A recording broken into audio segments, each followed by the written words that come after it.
Shalom Aleichem. We're reviewing Likutei Sichos, volume 23, Korach Sicha number 3.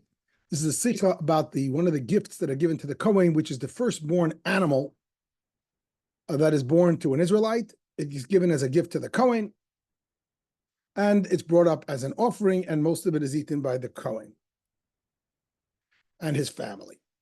And the discussion in today's Torah portion, and the Rashi, as we'll see, will be, what's the category of this firstborn? And the question is, who can eat it? Is it just a Kohen or his entire household? And what's the time frame? Because you see, the peace offering, for example, which is the most liberal of offerings, the Kohen gets the breast and the thigh, the rest is eaten by the family, and it's a 2 days and a night. So the night in between, 2 days and a night, that's the longest allowance. Very liberal. 2 days and a night. And who can eat it? Not just the Kohen, but his entire household can eat that section that's given to the Kohen, the thigh and the breast, his wife, his children, and even his slaves.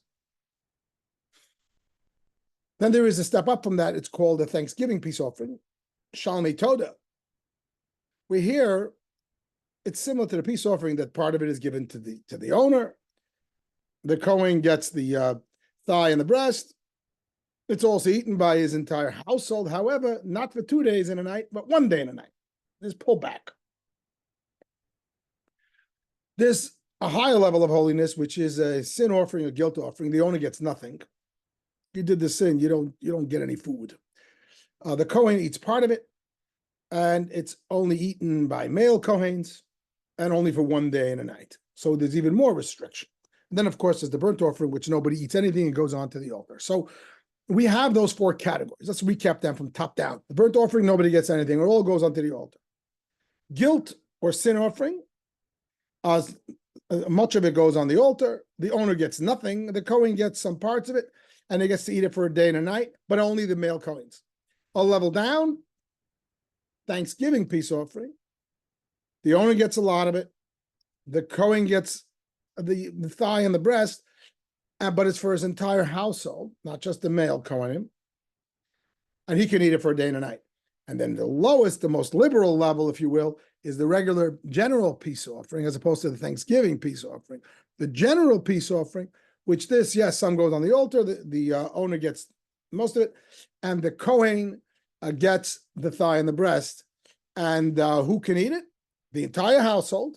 It's not about male Kohens, him and his wife and his children and his slaves, and for 2 days and a night. So that's the most liberal. Now we come in and we talk about the firstborn. What's the ruling with the firstborn?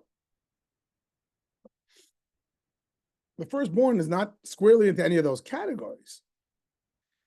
The halacha is going to be that the firstborn is eaten by the Kohen and the entire household, and eaten for 2 days and a night, just like the peace offering. We say this in the morning davening on the page before Hodu begins. Habchor, the firstborn, B'Hamaser, Pesach, all 3 are like kumsi kumsa. They don't fit squarely into any of the other boxes. And the rule is Habchor, B'Hamaser, Pesach. They're considered kadashim kalim. They're considered a low level offering, and it's eaten 2 days and a night, and for the entire household. But today we're studying it from the text and the Rashi, where this law is derived from. So let's open it up, now that we have that general introduction. So on top of the screen, you have the verse. Today's portion, the Rebbe in the Sicha, I listened to the tape, and the Rebbe says it's Perek Chai Pasuk Chai. Chapter 18, verse 18. That's how the Rebbe opens the Sicha on this Rashi. And then when the Rebbe begins the next Sicha, when he answers the Rashis, as the Rebbe's custom was to revisit the Sicha later, to revisit the Rashi later in the same Farbrengen, the Rebbe again says that regarding the Rashi on Pasuk Chai, Perek Chai, Pasuk Chai, so the Rebbe is emphasizing that that's what this is. So just pointing that out. So what does the verse say? Regarding the firstborn, B'chor behema, the animal firstborn, quote, it shall be yours, like the breast and the thigh, shall it be yours. And I already told you the conclusion. Just like the breast of the thigh. Of what? Of the peace offering, not of the Thanksgiving peace offering, which has different rules, right? Thanksgiving peace offering is only eaten day and night. This is the general peace offering, 2 days and a night, and they're also eaten by the entire household. That's going to be the two rules that we have applied for the firstborn. The two curious things about this verse is, number one, is written in hint, like the breast and the thigh. It doesn't say, eat it for 2 days and a night for you and your wives and your slaves and your children. That's number one, is written in hint. Number two is the repetition. It shall be yours, shall it be yours? Okay, just put that in back of your mind. So now let's learn Rashi. Rashi quotes the Dibur HaMaschil, the opening words of Rashi, are usually always quoted from the verse, so that's bolded. The language is like the breast and the thigh, so Rashi interprets of the peace offering. Now, nominally, why does he have to say that? To point out it's not like the Thanksgiving offering, right? The Thanksgiving offering only gets a day and a night. Peace offering gets 2 days and a night. So Rashi comments, what does it mean, the breast and the thigh? Because the Torah is somewhat quizzical, somewhat mysterious. It doesn't clarify it because it's written in a hint, shorthand. Like the breast and the thigh, says Rashi, of the peace offering, which are eaten, and Rashi teaches us those two details that we already discussed. A, it's eaten by the Kohen, the wives, children, and servants, the entire mishpacha, not just the male Kohens like some offerings. And B, for 2 days and a night. Those are the details of the peace offering. Similarly, says Rashi, the firstborn is eaten for 2 days and a night. That's the first Rashi. And right away, when you read it, you have a problem. Because the flow is very strange. What's Rashi saying? I'm comparing the firstborn to the peace offering. But in the peace offering, I say, just like the peace offering has A and B, that it's eaten by everyone, and it's eaten for 2 days and a night. Similarly, the firstborn is eaten 2 days and a night. It just hit you with B. It's very strange. It's very strange. So it's very obvious. This is an obvious question which jumps out. I'm comparing two things, and I give you two details about one, only one about the other. Like, what's wrong with this phrase? It does not flow. It does not flow. That's the first question. That's the question number one. Why is the firstborn only B is mentioned? Rashi could have done this.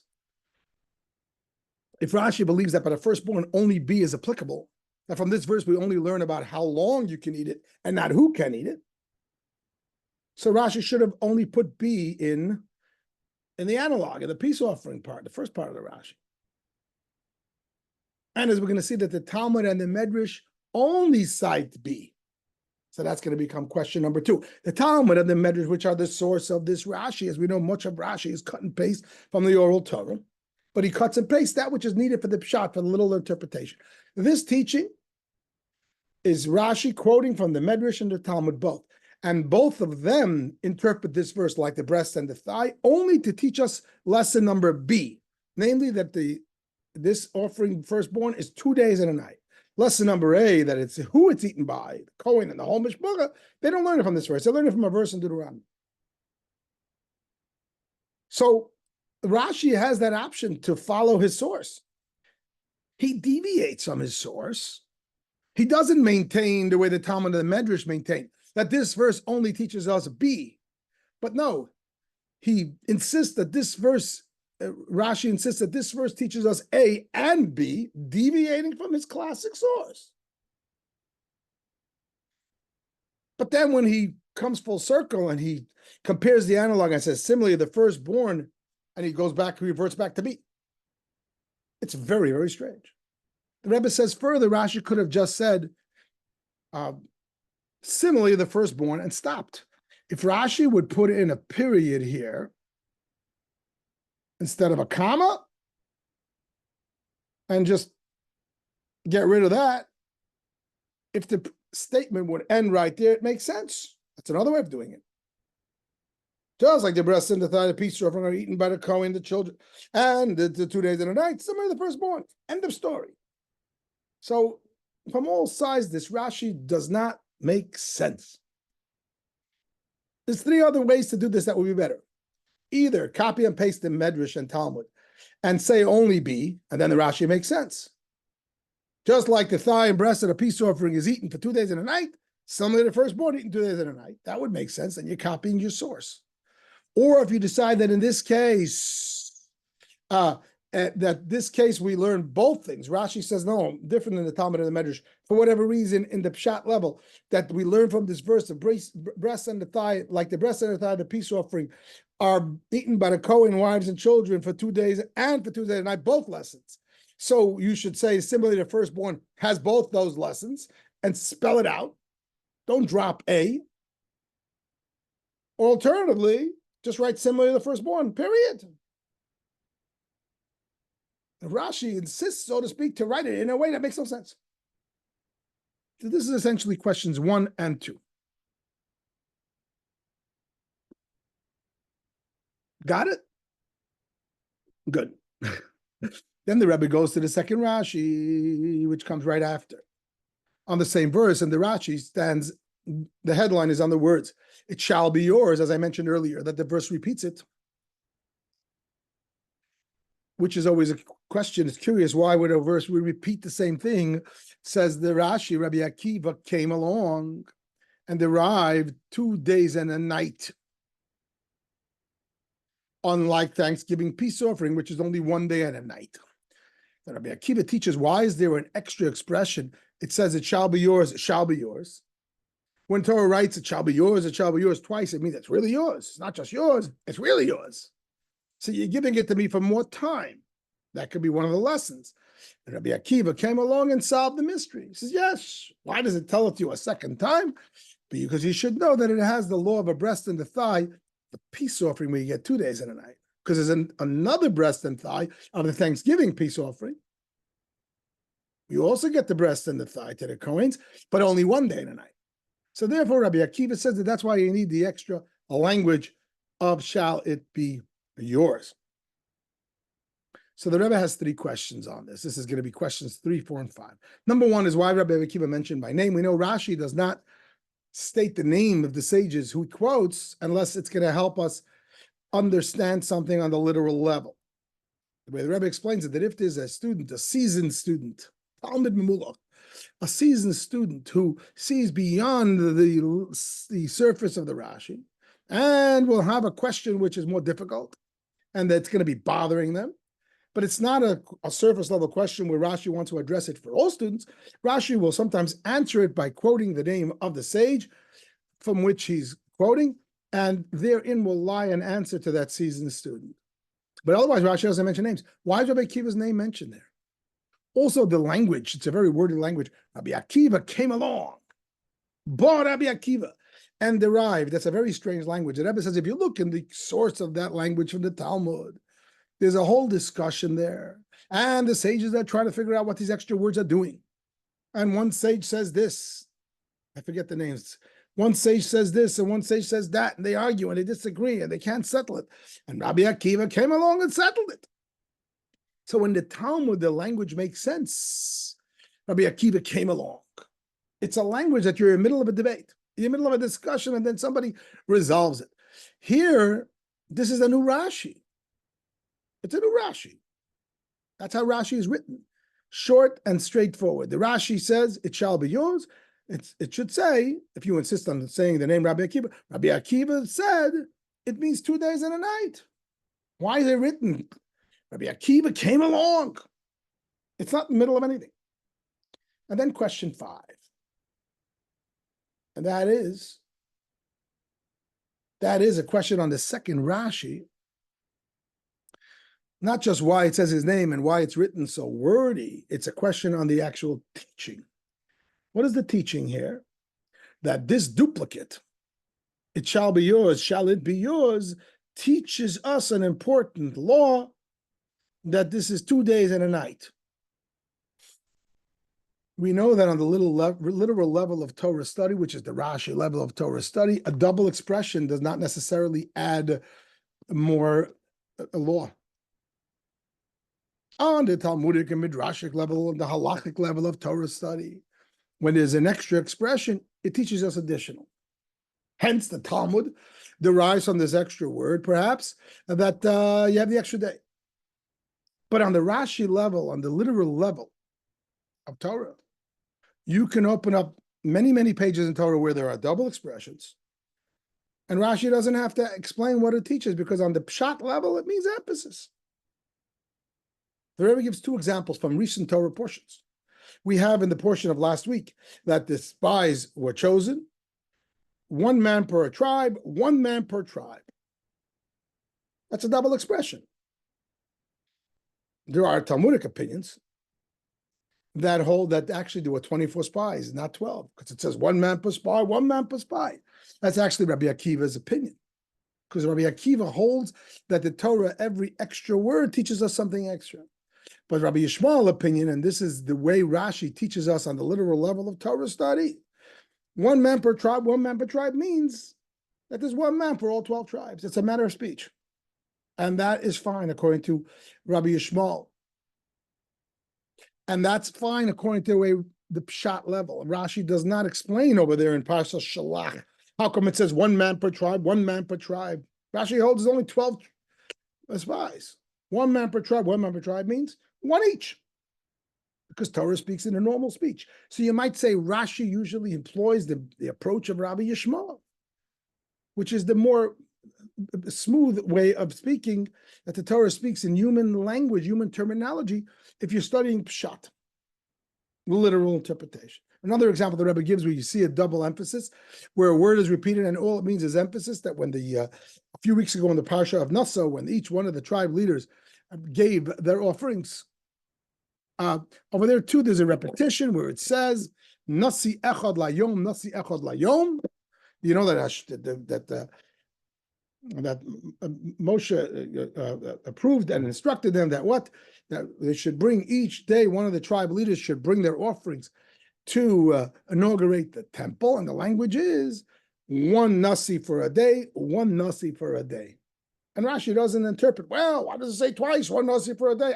Maybe it's 2 nasis a day. No, that's a matter of speech. So on the Rashi level throughout Torah, there are many, many, many repetitions, and all they mean is emphasis. And that's the way pshat is learned. How come suddenly over here, Rashi insists to say that this extra word, it shall be yours, teaches us the law of the 2 days and a night? There's no need for it here, by the way, because this is derived also from another verse in Deuteronomy, where the laws of the firstborn are repeated, and we can learn it from there. So these become the 5 questions. So just to recap that, if you take a look back, take a step back and look at the Rashis on top of the screen. So the first question was that the first part of the Rashi, the first Rashi, doesn't seem to make sense, the flow, because it brings the comparison to the peace offering A and B. And whereas in the firstborn, it only brings B, that's very strange. And part of that question sort of is question 2, that this is deviating from the Talmud, which only includes B in the conversation. And then the second Rashi is problematic. Why is it quoting Rabbi Akiva? Why does it speak as if he's in the middle of a conversation? And in fact, why does this double expression mean anything on the Rashi way of thinking, where normally a double expression in pshat level is only there for emphasis? Very, very strong questions. So the Rebbe comes along, step back. I suggest don't look at the answers yet, because the main thing is to step back and see what the Rebbe answers, the main answer, which opens up our eyes to this entire Rashi, and that is, there's always what's bothering Rashi. What's bothering Rashi is, why does the Torah write this in a hint? Like the breast and the thigh. It wants to teach us the law of who can eat and when. The firstborn, why does it say you can eat it? You, Mr. Cohen, you can eat it like the breast and the thigh. Why are you speaking in hints? Speak straightforward. That's really what's bothering Rashi. Unless that is shorthand for 2 laws. If it's only teaching us 1 law, the way the Medrash and the Talmud interpret the verse, right? They only had B. That's what the breast and the thigh means. The law that you can eat it for 2 days and a night. So the Torah should have said 2 days and a night. It's the same amount of words. On the tape, the Rebbe actually says it. Like the breast and the thigh is 4 words in Hebrew. For the same price, you could say, L'shnei yamim b'layla echad, the same 4 words. So what are you gaining by writing it in shorthand? It's an interesting question how the Rebbe says that Rashi could be bothered by the choice of the words in Torah when Torah speaks in a sort of hint, when it could speak straightforward, it should speak straightforward. Says the Rebbe, therefore Rashi must conclude. The Torah writes it in a hint because from these 4 words, we derive not 1, but 2 laws. So you're saving a lot of words. You're cutting the message in half, essentially. And therefore, Rashi must maintain that like breast and thigh includes A and B. True, the Talmud and Medrash say it's only B, and they learn A from the verse in Deuteronomy. But on the Rashi level, he's got to say that A and B can also be derived from right here. Otherwise, it would not be written in shorthand. It'd be written straight out. Incidentally, instead of those poetic words of hint, like breast and thigh, you could have said A or B, depending on which one you're relying on Deuteronomy. Both can be derived from there as well. So it could have said it shall be yours for 2 days and a night, or it shall be yours for your children, wives, and servants. It'd be the same 4 words. But it doesn't say either one of those because by saying just the 4 words, breast and thigh, boom, it includes both. So that explains why Rashi, even though his source is Talmud and Medrash, but on the Peshat level, he doesn't say it's only B, it's A and B. Otherwise, why would the Torah write it in hint? Which is a problem on the Peshat level, why we write it in hint. It's less so a problem on the Talmudic level.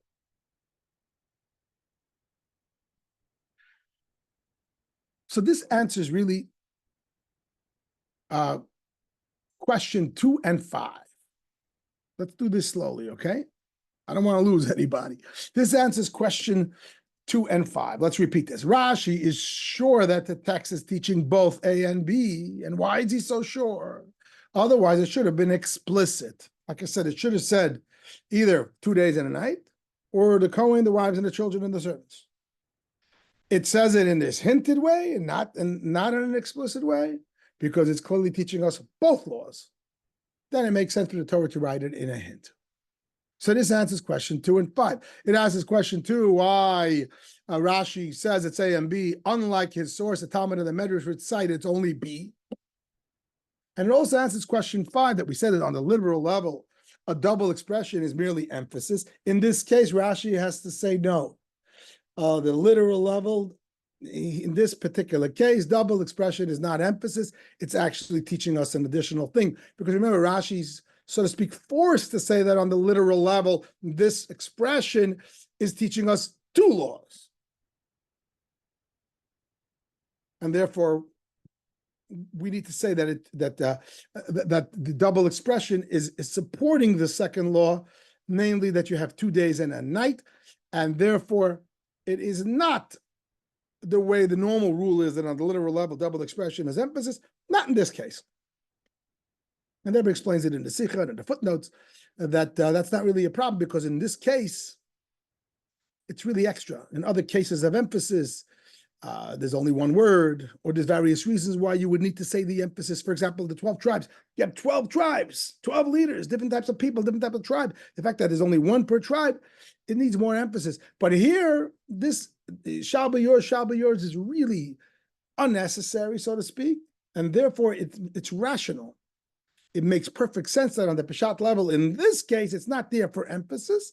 And Rashi is actually forced to say it, as said before, because Rashi needs to say the breast and the thigh means 2 lessons, namely that everyone can eat it, and for 2.5 days. You see, if you didn't have the shall be yours, you would think that it's like the breast and the thigh possibly of the Thanksgiving offering, which is only 1 day and a night. So you need that extra support, so to speak, so that the main part of the verse, breast and thigh, includes the 2 lessons, which is a necessity for Rashi to make sense of the verse. So we answered 2 and 5 if you're keeping score. I remember that for Bringans, there was one man who would sit in front of the Rebbe, and he would, I think it was Rabbi Pekarsky Sr., all of Shalom, and he would count the questions. Sometimes the Rebbe would ask many questions, and the Rebbe, once that I remember, actually asked him how many questions we are up to. But if you're keeping track, that answers question 2 and 5. Okay. However, this to me is the most exciting part of this Sicha. That what? It's all good and fine. So Rashi is forced to say A and B. But why, when he comes back, does he just say B? This is like so strange. So the Rebbe says that there's a printing mistake here. The sentence should end here. This is not a normal flow. The way it looks at it, the way it's printed in our Chumash is similarly, the firstborn is eaten for 2 days and a night. Then that doesn't make sense. Why did it omit the idea of the Kohen, the wives, children, and servants? The Rebbe says that the printers who set it up weren't the greatest Torah scholars. So, because really the Rebbe wants to maintain that this whole thing is one long Rashi. And the fact that the second part, it shall be yours, is written in bold, is also a mistake. It's not a Dibur HaMaschil, it's not a new entry, it's one long Rashi. And the Rashi is read like this. It says in the text like breast and thigh, that's the introduction. And we derive from it, says Rashi, that it has the two laws. Because we already know it's got to have two derivations, otherwise Torah wouldn't write it in a hint. A and B, similarly firstborn, period. That should be a period. And then the Rashi continues. Let's analyze this second point. It is eaten for 2 days and a night. Where do we get that from? Because we have the option of saying 2 days and a night, like the Thanksgiving offering, which would be 1 day and a night. We get that from the extra word, shall it be yours, that Rabbi Akiva came along and derived that it's 2 days and a night, and not like the Thanksgiving offering. So now it all makes sense. So there's two printing errors. Number one is that they put a comma instead of a period after the word similarly the firstborn. And number two, that they bolded and highlighted the word shall it be yours as if it's a new Rashi. No, it's one Rashi, but it has two parts. The first part of the Rashi makes the statement that like breast and thigh includes A and B, both derivations. And it says similarly firstborn, period. Meaning it includes both. And then there's an analysis on the second point. Why do you say 2 days and a night? If you're comparing it to breast and thigh, well, who says you should compare it to breast and thigh, a peace offering, which is 2 days and a night? Maybe compare it to the Thanksgiving peace offering, which is 1 day and a night. So you need an extra support for that analysis. And that is derived, says Rashi, from the last words of the verse, shall be yours. Rabbi Akiva came along and derived this. So this also makes sense why it's written in a language of Rabbi Akiva came along. It is in the middle of a Rashi. It's not unlike the Talmudic discussion where they couldn't figure out what to do with the extra words. They couldn't figure out where it's derived from until Rabbi Akiva came along. The language in the Talmud is Rabbi Akiva jumped up and taught it. Similarly in the Rashi. It's one long narrative where Rashi is bringing us into the boardroom and explaining in the second half of the Rashi. The second half of Rashi now begins here. That's which we read, that it's what? That it is 2 days and a night. Let me explain to you. Akiva came along and derived it. And that's based on the extra words, and now it all flows together. So what did we do? So first of all, Rashi, so let's look at our answers. Rashi is meant to be divided differently, meaning that there's a period after the word similarly to the firstborn, not a comma. That answers question one, why the firstborn only mentions B, because it's meant to say similarly to the firstborn, period, means all the aforementioned, A and B. It also answers question 4, why it's so wordy and long-winded. Came along Rabbi Akiva and derived, because yes, it is absolutely in the middle of a discussion. If this is not brilliant, I don't know what is. The only last thing to deal with is how come, question number 3, how come Rabbi Akiva name is mentioned? Why do you need any name? Remember, Rashi only uses a name when it's needed for that seasoned student. For this, the Rebbe says that the seasoned student is bothered by question 5. That what on the pshat level, normally a double language is only an emphasis, and we don't need to derive something from it, as per the examples of Shalach and Noso that we just said. And therefore, the smart student he says, yeah, it's all good, but you're learning something from extra words. How is that a peshat thing? The way that Rebbe said in the tape, he just finished learning Parsha Shalach, and it says over there 1 leader per tribe, 1 leader per tribe, and he knows there aren't 24 leaders, even though incidentally Rabbi Akiva's opinion were that there were 24 spots. But that's not Rabbi Shmuel, and that's not what would fit in the pshat. So the salty, the seasoned student is really still bothered. That's why Rashi quotes the source, Rabbi Akiva, because Rabbi Akiva is of the alternate opinion. And unlike Rabbi Shmuel, who holds that the Dibra Torah, Kalashim and Yadim Torah speaks in a manner of speech, and sometimes things are written double just for emphasis and what have you, that's not a problem. Whereas Rabbi Akiva learns that every duplication, every word teaches us something. Famously, Rabbi Akiva taught every time it says in the word es in the Torah, right?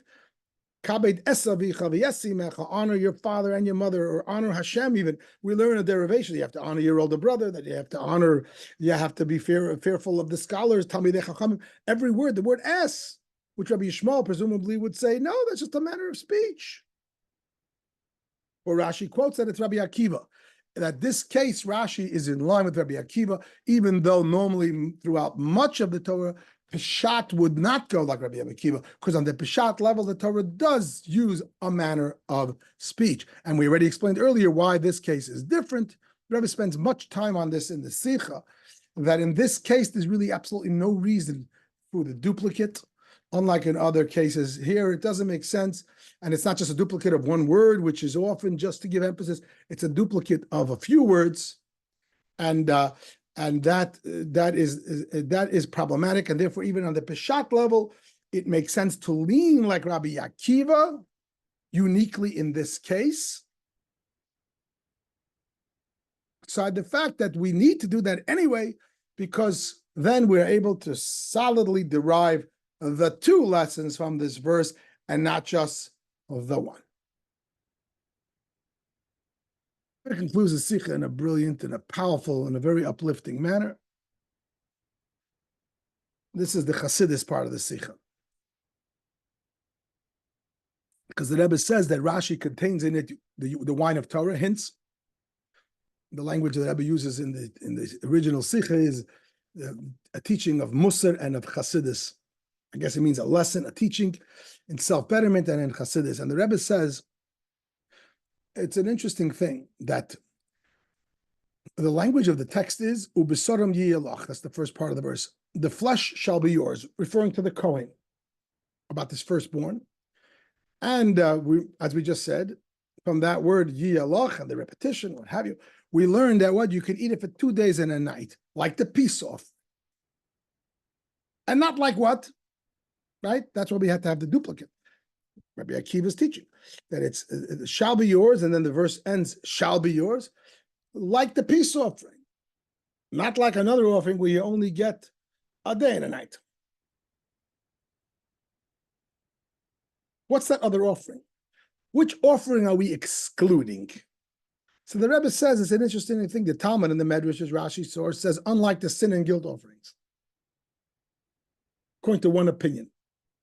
According to one opinion in the Talmud and the Medrash, that's what it's teaching us. Unlike the sin and guilt offerings, Rashi says no. Unlike the Thanksgiving peace offering, the common denominator of all of those, the sin and guilt offering and Thanksgiving peace offering, they're only eaten 1 day and a night. And the firstborn you'll get 2 days and a night. And where is it derived from? It's derived from these extra words, as we just spoke at length. The flesh shall be yours, and it's repeated, shall be yours. That we learned that this you get it's yours for more. You don't get 1 day and a night, you get 2 days and a night. It shall be yours, it shall be yours. You get like the peace offering, not like the other offerings where you get less. But the question is, what's that other offering? In the Talmud and the Medrash world, that would be the sin and guilt offering, but in Rashi world, that would be the Thanksgiving peace offering. Both of which only get a day and a night. So the Rebbe says here too, we learn a beautiful lesson in Chassidus and in personal growth from the fact that Rashi deviates from his source. And on a simple level, it's not a question why he deviates, because the sin and guilt offerings really doesn't work on the Peshat level, because you didn't get the thigh and the breast. The Kohen got everything. And there's a whole discussion how there can even be such an opinion in the Talmud and the Medrash. But on the Hasidic level, I just threw that in for those if you want to follow that. But in the Hasidic level, the Rebbe says it's a beautiful thing. And that is, when we talk about the firstborn, it's a reference to the Jewish people. B'ni b'chari Yisrael. Hashem says to Moshe by Egypt, my firstborn Israel. We're considered Hashem's firstborn. Now, in the firstborn itself, There are special laws with firstborn man and firstborn animal. The firstborn man has to be redeemed. The firstborn animal has to be brought to the Kohen. This represents the godly soul and the animal soul. The firstborn man is your nefesh elokis, your godly soul. Let's call it man. A special holiness. Firstborn, pidyon haben, right? It's very special. Firstborn man. A yid is very special. He's the firstborn. Then we are told that even the firstborn animal, namely, even the Yiddish nefesh habahamis, the animal soul of a yid, which seemingly is a human soul, it seems similar to non-Jew. Not quite. He's an animal soul. He's a human with human needs and desires, all true, but it's different. And therefore, we're going to say that that even the firstborn animal has a holiness. That's what this is about. The firstborn animal, that means the Jewish animal soul, the Jewish Yetzer Hara, is a holy thing. Really? And the Rebbe brings in the footnote from Tanya that the animal soul of the Gentiles is called Shed Mishadu Nuchroin. It comes from a different level of unholiness of Klippa, and the animal soul of a Yid is Klippas Noga, as we all know. It's not quite the same, even though it's not a divine soul, and it's not on a level of total bittul to Hashem, but it's a whole different animal than a regular non-Jewish soul. It's still a Jewish soul of an animal soul of a Jew. And therefore, that is derived, says the Rebbe, from the mitzvah of Bechor Behema, that the firstborn animal is holy and it's given to the Kohen. There's a holiness in your nefesh habahamis if you're a Jew. How is that holiness spelled out? It's spelled out, says the Rebbe, on the Talmudic level, that you negate sin and guilt offerings. That he's capable of rising up to the place where he's going to avoid sin. That's what the Talmud and the Medrash says. On a Talmudic level, what does it mean to be a Jewish nefesh habahamis, animal soul, that you negate? Remember, this is all about what we're negating. Unlike what? That's the negation. That the Jewish animal soul negates sin and guilt. A nefesh habahamis of a Yid, he can rise above sin. Says the Rebbe, that's all true on the Talmudic level, but on the Rashi level, Rashi means pshat. Pshat means simple or literal, which can also be translated pshitus, on the purity, on the pure level of a Jewish animal soul before it gets corrupted. The way we are when we're born, we don't have to negate sin. Why would a Jewish person want to sin? Forget about the fact that the neshama doesn't want to sin. Even the nefesh habahamis of a Jew, this is also proving from what he said earlier from Tanya, he doesn't really want to sin. He's a nefesh habahamis, but doesn't really want to sin. It's not natural for a Jew to want to sin on the nefesh habahamis level until we mess it up. And then we get ourselves addicted to sin and it becomes a whole huge struggle. But on the Peshat, translation, on the pure level of the way we are created by Hashem, on our nefesh habahamis level, quote, our firstborn animal, we don't have to negate sin and guilt. It's not in our lexicon. The nefesh habahamis of a Jew is not attracted to sin. He don't like it. As per the Tanya in the footnote, shade me shade in Yehudayin. It's a Jewish demon. Not a goyish demon. Sin? He doesn't know what you want. He's not interested. He's not attracted to sin. He's rather attracted to peace offering, which peace offering means his life's mission is to create a peace between heaven and earth. That's the purpose of the world. Lasso Shalom, to make peace in the world. And how does the Nefesh HaBahamis do it? Dira b'tachtonim. He makes a home for God in the physicality. The animal soul lives in the physical world. He lives a physical life, and he lives it in a Jewish way. Aha, peace offering. That's what talks to him. You're negating sin and guilt. He doesn't know what you want. Why would you negate something so stupid? The one thing that Rashi says you do negate is Thanksgiving peace offering. Thanksgiving peace offering represents, what is a Thanksgiving offering?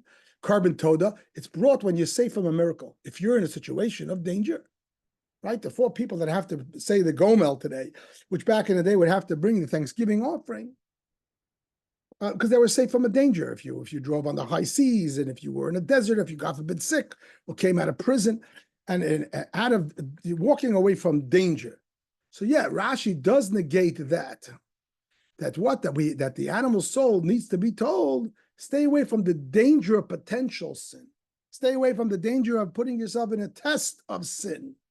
Even that Rashi negates, because the Jewish Nefesh HaBahamis says, I wouldn't put myself in a danger of sin, but the fact is, he's capable of it, and he needs to protect himself. He needs to, we say it in our morning davening,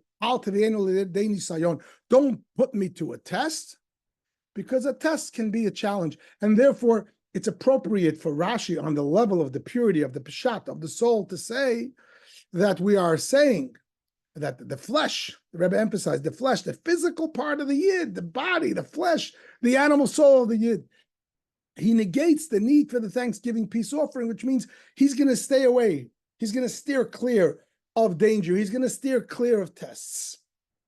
He doesn't even need that. However, it is negated because potentially most Yidden, if you're not a tzaddik, if he has a test, he could, God forbid, have an issue. And therefore, he needs to have the Thanksgiving. But to negate sin itself, there's no need.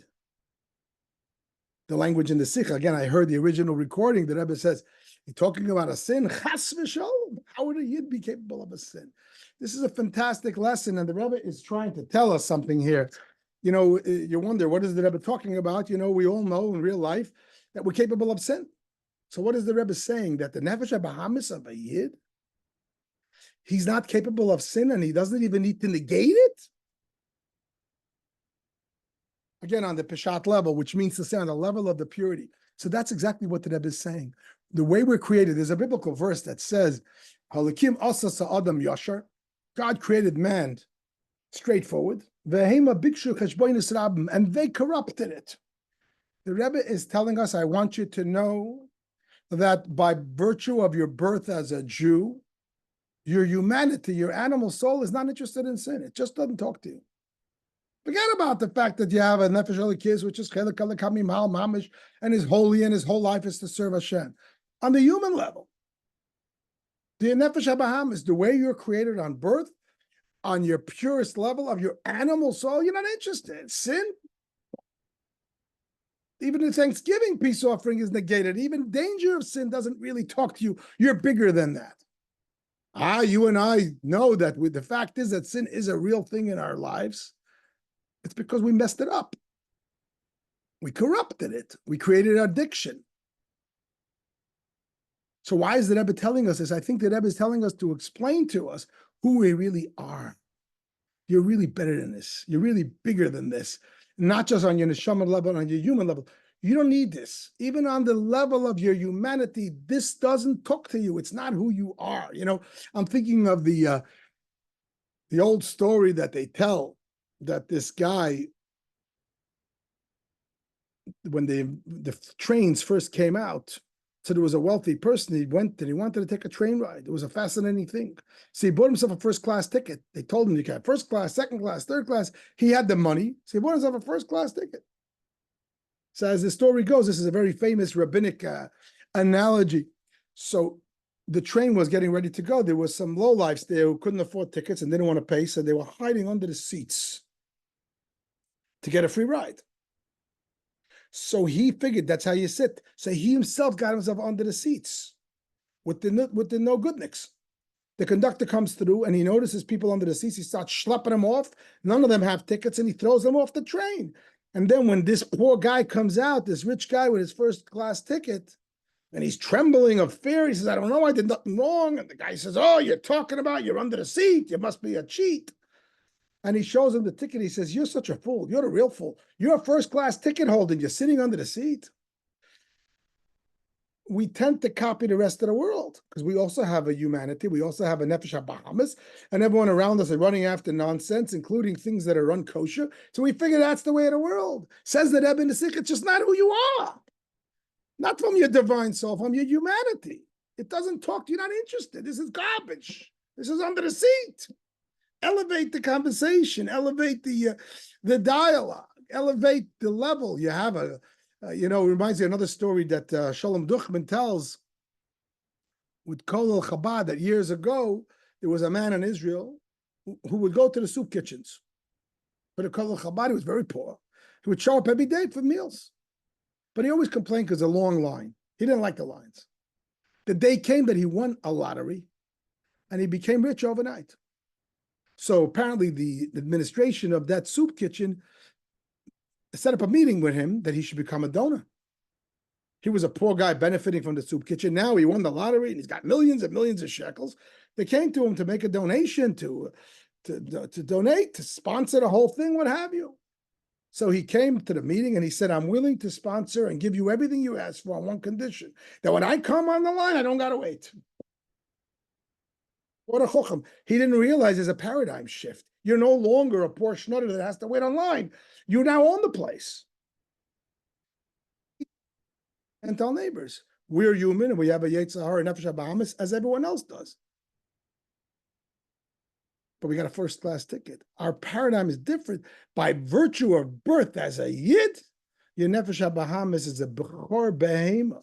It's a firstborn animal. It's holy. It's not looking to run for mitzvahs every 5 seconds, but it has no interest in sin. It just doesn't need it. I heard from Manis Friedman once. He was here and somebody asked him, what's the difference between the Nefesh HaBahamis and the Yetzer Hara? We use these terms interchangeably. What's the difference between the animal soul and the evil inclination? One we call evil, one we just call an animal. An animal doesn't have to be evil. So this is his answer. He said, the animal soul wants you to do things that you need. The Yetzer Hara pushes you to do things that you don't need. What do you need? You need to make a livelihood. You need normal things. You need a kosher, decent life as a human being. You need your physical needs. That's a need. The Yetzer Hara pushes us to do things we don't even need. We just create additional new temptation and which borders on non-kosher and beyond. That's a Yetzer Hara. The animal soul of a Yid, there's no need for that. It's not his interest. He doesn't need to get to the soup kitchen. He doesn't need to hide under the seat. He's on a whole different level. And I think the Rebbe in this Sicha is trying to empower us to reach out to that place and to know when we deal, even as we deal with the daily Yetzer Haras, which are real, that we don't need to be tempted by sin. It just doesn't have to talk to us. It's not natural.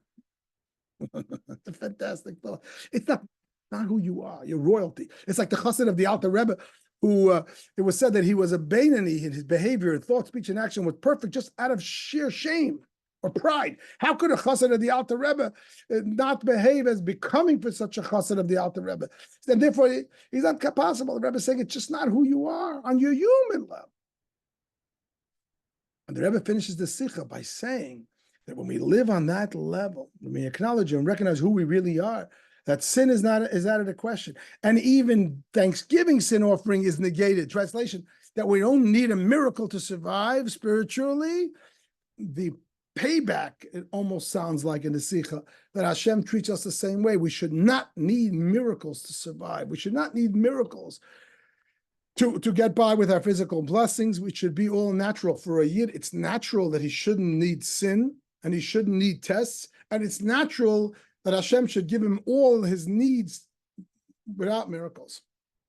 The two are connected because the Thanksgiving offering is an offering for miracles in a simple sense. And on the spiritual level, it means, as I said before, overcoming the challenge of tests spiritually. And if I negate the tests, I don't have to have a miracle as well in terms of my survival. You see this a few times in the dollars that people came to the Rebbe and they said to the Rebbe, you know, so-and-so, my family was very, very sick, or whatever it was. And you came, you gave me a bracha, and there was a miracle, I was saved. And on a few occasions, I saw this where the Rebbe says, I bless you, you shouldn't need any miracles. The Rebbe wants to say that a Yid's natural state should be blessed by Hashem without a need for miracles, because ultimately that's the way a Yid should be. If you're Hashem's princes and princesses, you shouldn't need miracles. The natural order should be that you have everything you need.